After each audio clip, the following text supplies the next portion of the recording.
एक बार हमारे पास भी एक औरत आई थी, बहुत पहले सुनाया था मैंने। वो औरत आई, कहती मौलाना साहब ताबीज़ दे दो। क्यों? क्या मेरा पति मेरा कहना नहीं मानता। हमने कहा क्या चाहती हो कि तुम्हारा शौहर तुम्हारे कहने पे चले? तुम जहाँ कहो उठे वो उठे, तुम कहो बैठे तो बैठ जाए, क्या चाहती हो तुम्हारा गुलाम बन जाए? तो कहा मौलाना साहब आपने तो मेरे दिल की बात ही छीन ली। देखिए औरतों की प्लानिंग। हमने कहा अच्छा ठीक है, चलो तुम्हारा शौहर ऐसा हो जाएगा, तुम क्या चाहती हो? क्या यही चाहती हो? हमने कहा नाम बताओ तुम्हारा। कैसा मौलवी है?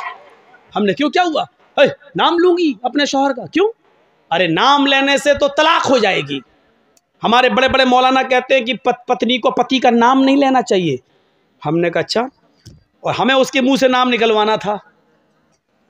तो मैंने कहा कि अच्छा ऐसी बात है। हमने कहा जब तक तुम नाम नहीं बताओगी तो तुम्हारा पति तुम्हारा गुलाम कैसे बनेगा? ताबीज़ में नाम लिखा जाएगा, तभी तो तुम्हारा पति तुम्हारा गुलाम बनेगा। कहते अच्छा ये बात है कि हाँ। बुलाती है अपनी छोटी सी बच्ची को, वहाँ लला ललो बोलते हैं बरेली में, लड़के को लला लड़की को ललो। ललो इधर आ। हाँ क्या तेरे पापा का क्या नाम है? बच्ची कहती है रहमतुल्लाह।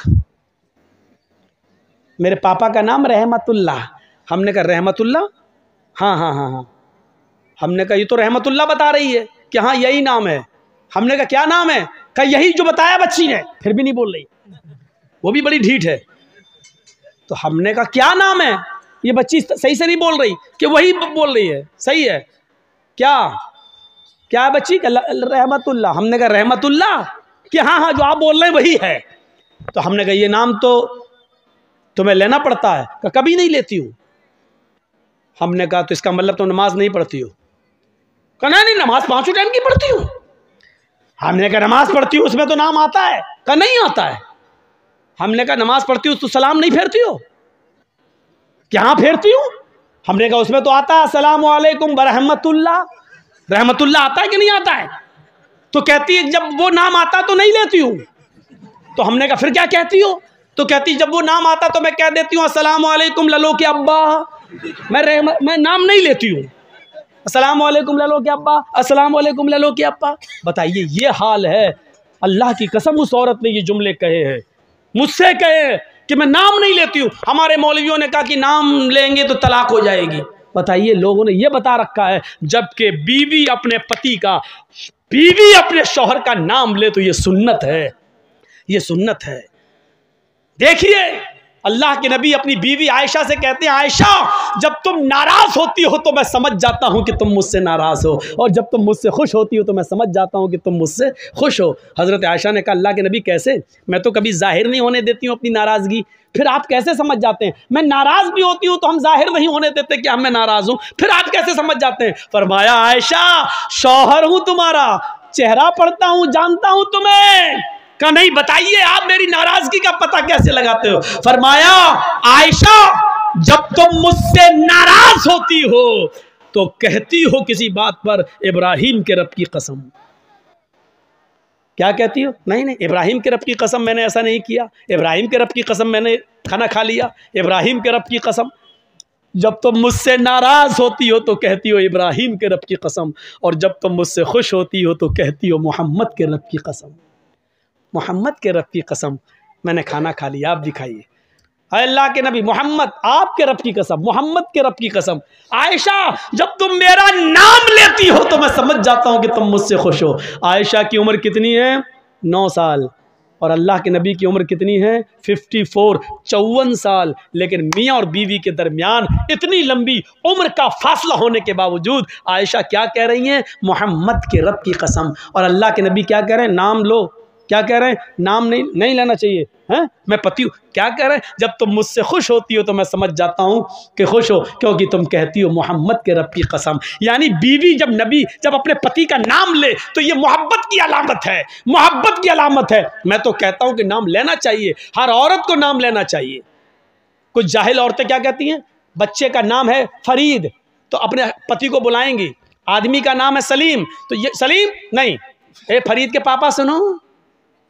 और जब तक फरीद नहीं था तब तक क्या कहती थी? शादी तो तेरी सलीम से हुई है ना, फरीद तो 1 साल के बाद आया है ना। 1 साल तक वो क्या था? ए जी, ओ जी, बस कहां तुमने अपने आप को बना लिया। ए जी सुनो, अजी सुनो।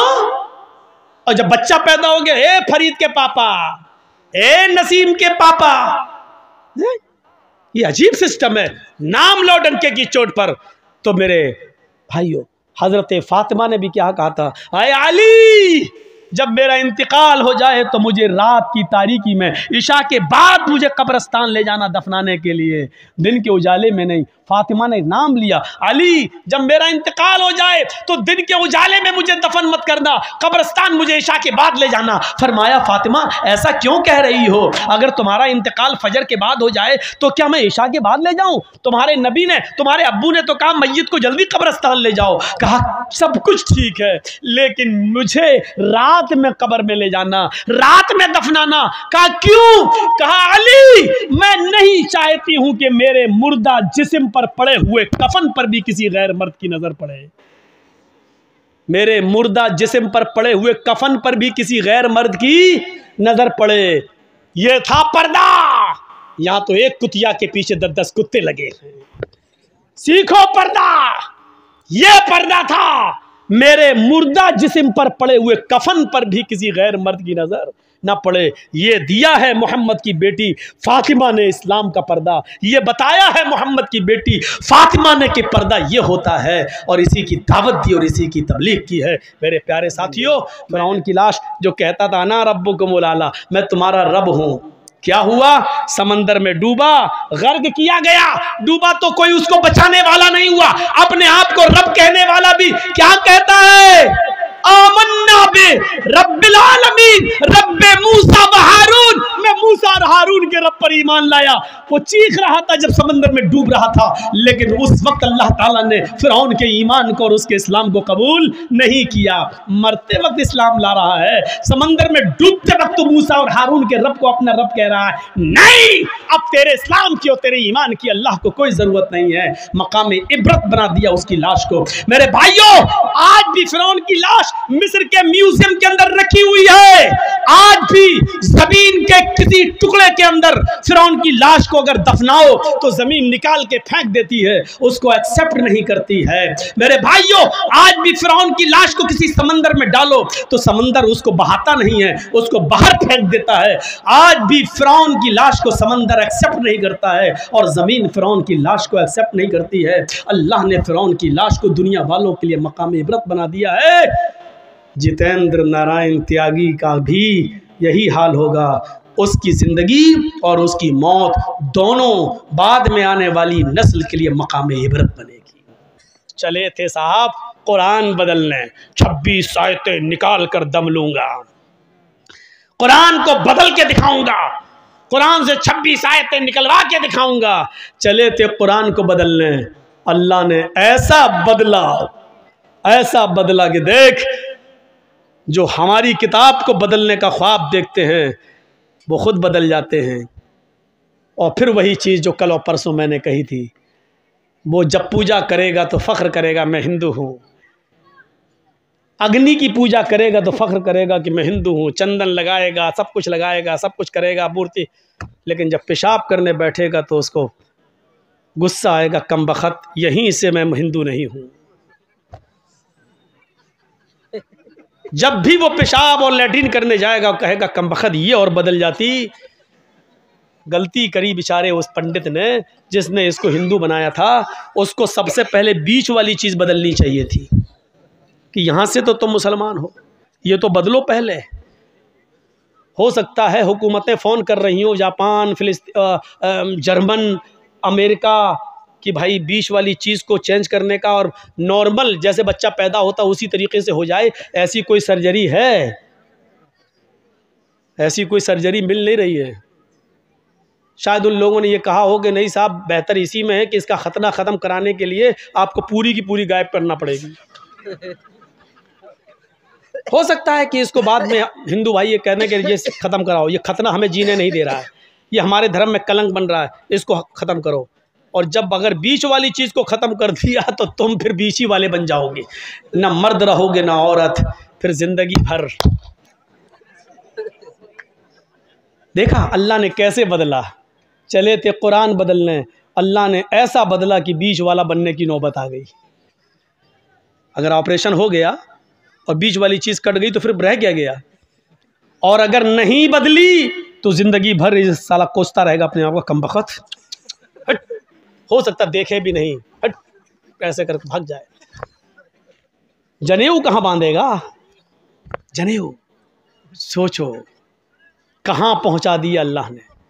और पेशाब तो आदमी दिन भर में 2-3 बार तो करता ही करता है, यानी इसको एहसास होगा कि हमने क्या किया है। कभी हो ना हो पेशाब करते वक्त एहसास ज़रूर होगा।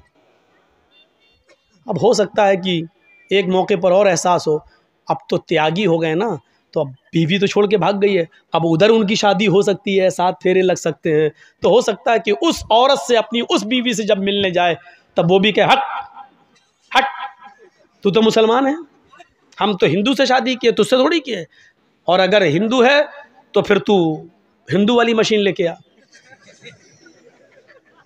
अब सोचो कि कितनी जगह ये फटकार का, अच्छा सिर्फ सोचो बस, अल्लाह ने कितना जलील कर दिया है इसको, कहां पहुंचा दिया इसको।